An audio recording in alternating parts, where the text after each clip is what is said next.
Hello dear students, good morning to all of you. Today dated 1/6/2021, class तो आपको पता ही है 10th सब्जेक्ट साइंस। हमारा टॉपिक जो है ये न्यूट्रिशन है और हमारा आज का सब टॉपिक जो है ये है पैरासिटिक न्यूट्रिशन। न्यूट्रिशन में हम क्या पढ़ेंगे? Parasitic nutrition. तो बच्चों आपको भी चाहिए कि आप अपनी रेफरेंस बुक को साथ लेके चलें।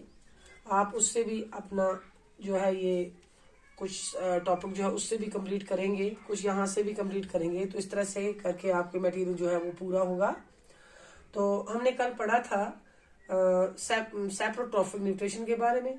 उसमें हमने पढ़ा कि सेप्रोट्रॉफिक न्यूट्रिशन जो है is that nutrition in which an organism obtain its food from decaying organic matter of dead plants, dead animals and रॉटन bread extra. So sapro means rotten और trough means nutrition. So हमारे पास आज का जो है that is parasitic nutrition। तो parasitic में क्या होता है कि एक पैरासाइट होता है और एक होस्ट होता है। पैरासाइट जो है ये डिपेंड करता है किस पर? होस्ट पर। होस्ट की बॉडी से ये क्या करता है? अपनी ग़िज़ा हासिल करता है ना। जैसे कि आपने देखा होगा एक लाउस को आप ले लो। लाउस जो है एक एनिमल बॉडी पे डिपेंड करती है, तो उससे वो अपनी ग़िज़ा हासिल करती है। तो मैं यहाँ लिखूंगी the parasitic nutrition is that nutrition in which, मैं यहाँ लिखूंगी थोड़ा सा, इन विच एन ऑर्गेनिज्म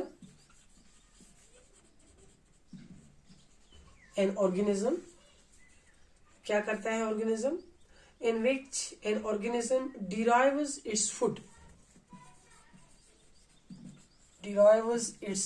फूड, अपनी ग़िज़ा को हासिल करता है किससे? From the body of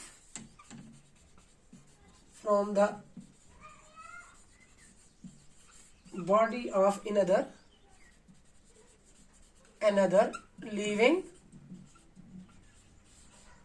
organism,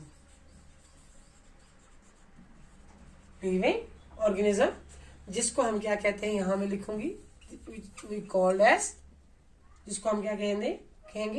Call its host है ना, without killing it।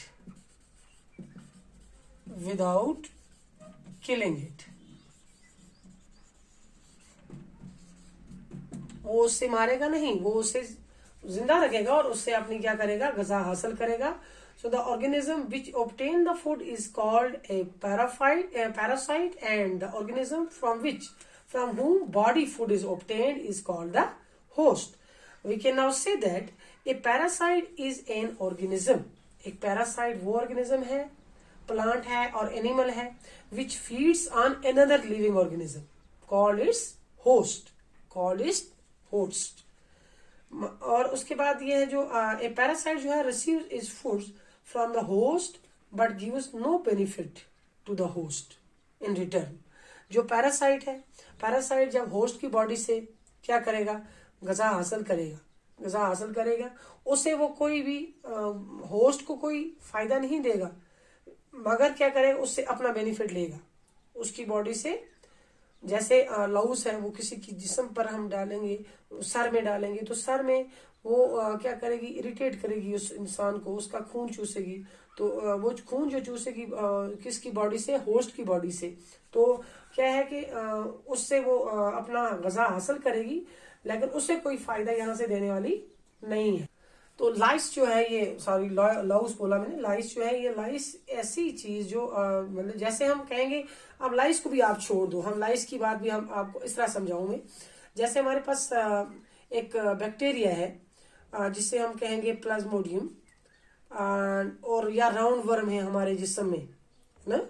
तो ये जो ये हमारी बॉडी के अंदर आपने देखा होगा, ये कीड़े जो हमारे छोटे बच्चों में ज्यादा होते हैं, ये हमारी बॉडी से क्या करते हैं? ग़िज़ा हासिल करते हैं, हमारी बॉडी से ग़िज़ा हासिल करते हैं और फिर ये क्या है? पेशाब के साथ आउट हो जाते हैं या दवाई के साथ आउट हो जाते हैं।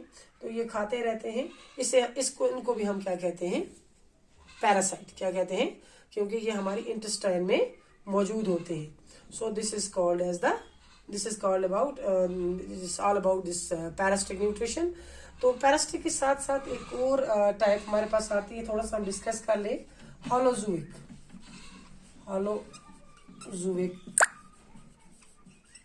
न्यूट्रिशन। तो हालोजोइक न्यूट्रिशन जो है ये ऐसी न्यूट्रिशन है, मैंने पैरासिटिक के बारे में आपको बताया कि इसमें एक होस्ट होता है और एक पैरासाइट होता है। इस तरह से हालोजोइक न्यूट्रिशन जो है means feeding on solid food, feeding on solid food which may be a plant product or an animal product, है ना। most animal जो है including human beings take the solid food into their body by the process of ingestion. So the ingested food to इसको हम कहेंगे the holozoic nutrition is that nutrition in which an organism takes the complex organic food material into its body by the process of ingestion. The ingested food is digested and then absorbed into the body cell of the organism. तो हमने ये याद रखना है कि ये जो solid food हम खाते हैं ये कौन सी टाइप की न्यूट्रिशन होती है, होलोजोइक न्यूट्रिशन। तो हमारा इतना ही है, कल हम देखेंगे आगे।